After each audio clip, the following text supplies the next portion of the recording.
नमस्कार। आज के इस ज्ञानवर्धक विश्लेषण में स्वागत है।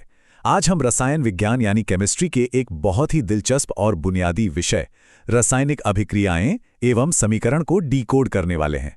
अक्सर विज्ञान की मोटी-मोटी किताबें थोड़ी जटिल लग सकती हैं, है ना?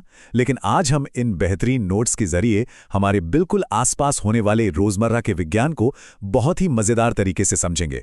तो चलिए बिना किसी देरी के सीधे इस विषय में गोता लगाते हैं। इस चर्चा को हम मुख्य रूप से 5 हिस्सों में बांटेंगे। सबसे पहले बात करेंगे भौतिक और रासायनिक परिवर्तनों की, फिर रासायनिक समीकरण और उनके संतुलन को समझेंगे। उसके बाद रासायनिक अभिक्रियाओं के प्रकार, फिर ऊष्मा और ऑक्सीकरण अपचयन, और अंत में देखेंगे कि इन सब का हमारे दैनिक जीवन पर क्या असर पड़ता है। भाग 1 भौतिक और रासायनिक परिवर्तन। हमारे चारों ओर हर पल कुछ न कुछ बदलाव हो रहा है, पर क्या सारे बदलाव एक जैसे होते हैं? बिल्कुल नहीं। मुख्य रूप से ये 2 तरह के होते हैं। पहला है भौतिक परिवर्तन, जहां कोई नया पदार्थ नहीं बनता, जैसे बर्फ का पिघलकर पानी बन जाना। रहता तो वो H2O ही है, उसकी पहचान नहीं बदलती। लेकिन दूसरा है रासायनिक परिवर्तन, जो पूरी तरह से अलग है। इसमें एक या एक से अधिक चीजें मिलकर एकदम नया पदार्थ बना देती हैं। लोहे पर जंग लगना इसका सबसे सटीक उदाहरण है। यहां सामग्री की असली पहचान हमेशा के लिए बदल जाती है। भाग 2 रासायनिक समीकरण और संतुलन। जब भी कोई रासायनिक बदलाव होता है तो विज्ञान उसे एक खास गणितीय भाषा में लिखता है। इस भाषा की शुरुआत होती है अभिकारक यानी रिएक्टेंट्स से। आसान शब्दों में समझें तो ये वो सामग्रियां या इंग्रेडिएंट्स हैं जो किसी भी बदलाव के शुरू होने से पहले मौजूद होते हैं। यही वो पदार्थ हैं जो आपस में टकराते हैं और प्रतिक्रिया करते हैं। और जब ये अभिकारक आपस में मिल जाते हैं तो एक नया उत्पाद या प्रोडक्ट बनता है, जैसे हाइड्रोजन और ऑक्सीजन मिलकर पानी बना देते हैं। रासायनिक समीकरणों में इन दोनों के बीच जो तीर का निशान लगाया जाता है वो सिर्फ एक लाइन नहीं है, वो दरअसल बदलाव की दिशा दिखाता है कि हमारी ये रासायनिक यात्रा कहाँ से शुरू हुई और कहाँ जाकर मंजिल तक पहुंची। अब इस रासायनिक भाषा के एक बहुत ही सख्त नियम की बात करते हैं। 1789 में एंटोनी लेवाइजिए ने द्रव्यमान संरक्षण का नियम खोजा था। इसके मुताबिक किसी भी रासायनिक अभिक्रिया में द्रव्यमान यानी मास को न तो बनाया जा सकता है और न ही मिटाया जा सकता है। इसका सीधा सा मतलब यह है कि अभिक्रिया से पहले अभिकारकों का जितना कुल वजन था, अभिक्रिया के बाद उत्पादों का वजन भी ठीक उतना ही होना चाहिए। और बस इसी वजह से हर रासायनिक समीकरण को संतुलित या बैलेंस करना एकदम अनिवार्य होता है। समीकरणों को और भी सटीक बनाने के लिए एक कमाल का शॉर्टहैंड इस्तेमाल होता है।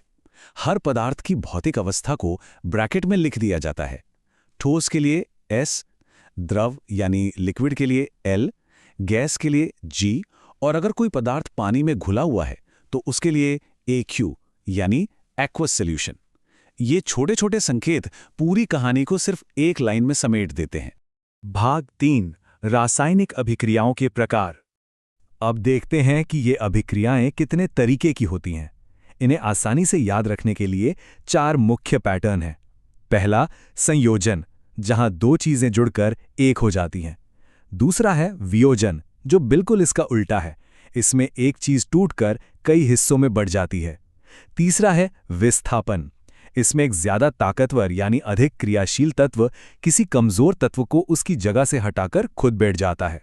और चौथा, द्विविस्थापन, जिसमें दोनों यौगिक शांति से अपने आयनों की आपस में अदला बदली कर लेते हैं। जरा वियोजन यानी टूटने वाली प्रक्रिया पर थोड़ा गहराई से गौर करते हैं। कोई भी चीज अपने आप तो टूटती नहीं है ना? बंधनों को तोड़ने के लिए बाहर से ऊर्जा लगानी पड़ती है। सूरज की तेज रोशनी या फिर बिजली अणुओं पर इतना दबाव डाल सकती है कि वो अलग होने पर मजबूर हो जाएं। पानी में अगर विद्युत प्रवाहित की जाए तो उसका हाइड्रोजन और ऑक्सीजन गैस में टूट जाना इसका एक बेहतरीन उदाहरण है। और यहीं पर एक बहुत ही दिलचस्प तथ्य सामने आता है।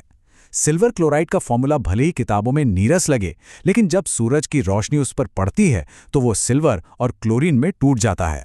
पता है इसका इस्तेमाल कहाँ होता था? दशकों तक हमारी ब्लैक एंड व्हाइट फोटोग्राफी इसी प्रकाशीय वियोजन के सिद्धांत पर काम करती थी। ये वाकई अद्भुत है कि कैसे ये छोटी छोटी रासायनिक अभिक्रियाएं हमारी कला और इतिहास का इतना अहम हिस्सा रही हैं। भाग 4 ऊष्मा और ऑक्सीकरण अपचयन। रासायनिक अभिक्रियाओं में ऊर्जा का लेन देन भी बहुत मजेदार होता है। एक तरफ होती हैं ऊष्माक्षेपी या एक्सोथर्मिक एक्सोथर्मिक अभिक्रिया है। ये वो हैं जो होने पर अपने आसपास खूब सारी गर्मी निकालती हैं, जैसे किसी भी चीज का जलना। वहीं दूसरी ओर हैं ऊष्माशोषी यानी एंडोथर्मिक अभिक्रियाएं। इन्हें पूरा होने के लिए आसपास से गर्मी सोखनी पड़ती है, जिससे आसपास का माहौल ठंडा हो जाता है। ये अंतर एकदम साफ होना चाहिए। अब आते हैं रसायन विज्ञान के एक मास्टरपीस सिद्धांत पर, ऑक्सीडेशन और रिडक्शन, जिसे हम एक साथ रिडॉक्स अभिक्रिया कहते हैं। इसमें एक तरफ से ऑक्सीजन हटती है, जिसे अपचयन या रिडक्शन कहते हैं, और ठीक उसी समय दूसरी तरफ ऑक्सीजन जुड़ जाती है, जिसे उपचयन या ऑक्सीडेशन कहते हैं। ये दोनों प्रक्रियाएं बिल्कुल एक साथ चलती हैं, मानो ऑक्सीजन रूपी किसी गेंद को एक हाथ से दूसरे हाथ में कैच कराया जा रहा हो। भाग 5 दैनिक जीवन में रासायनिक प्रभाव। तो क्या ये सब सिर्फ किताबों और लैब्स तक सीमित है? बिल्कुल नहीं। पुरानी इमारतों या लोहे के दरवाजों पर लगा जंग तो सबने देखा होगा। इसे विज्ञान की भाषा में संक्षारण या करोजन कहते हैं। ये एक बहुत ही धीमी लेकिन बेहद विनाशकारी रासायनिक अभिक्रिया है। जब कोई धातु लगातार हवा और नमी के संपर्क में रहती है तो वो धीरे धीरे खोखली होने लगती है। ये हमारे पहले चर्चा किए गए रासायनिक परिवर्तनों का एकदम जीता जागता उदाहरण है। लेकिन घबराने की कोई बात नहीं है। विज्ञान ने इस प्राकृतिक विनाश को रोकने के कई स्मार्ट तरीके खोज निकाले हैं। धातुओं पर पेंट करना, तेल या ग्रीस लगाना, या फिर लोहे पर जिंक की एक पतली परत चढ़ा देना, जिसे यशदलेपन या गैल्वेनाइजेशन कहते हैं। ये सारे तरीके असल में हवा, नमी और धातु के बीच एक मजबूत दीवार खड़ी कर देते हैं, जिससे वो विनाशकारी अभिक्रिया वहीं की वहीं रुक जाती है। और सिर्फ धातुएं ही क्यों, हमारा खाना भी इन अभिक्रियाओं से बच नहीं पाता। जब तेल या वसा वाले खाद्य पदार्थ लंबे समय तक हवा में रखे रहते हैं तो उनका ऑक्सीकरण हो जाता है। विज्ञान इसे विकृत गंधिता या रैंसिडिटी कहता है। इसी उपचयन के कारण ही पुराने रखे हुए तेल या नमकीन का स्वाद और महक दोनों अजीब से या कहें बिल्कुल खराब हो जाते हैं। और यहीं पर एक बहुत ही कमाल का समाधान देखने को मिलता है। कभी ये सवाल मन में आया है कि आलू के चिप्स के पैकेट हमेशा इतने फूले हुए क्यों होते हैं? दरअसल उनमें सामान्य हवा नहीं बल्कि नाइट्रोजन गैस भरी जाती है। नाइट्रोजन बहुत ही कम प्रतिक्रिया करने वाली गैस है।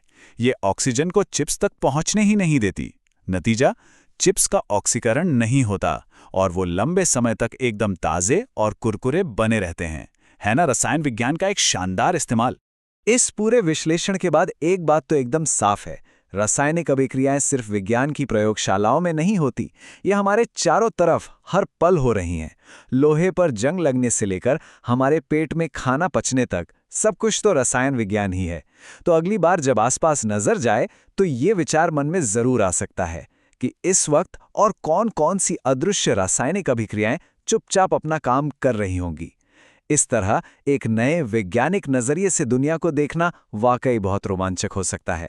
आज के इस विश्लेषणात्मक सफर में साथ जुड़ने के लिए बहुत बहुत धन्यवाद।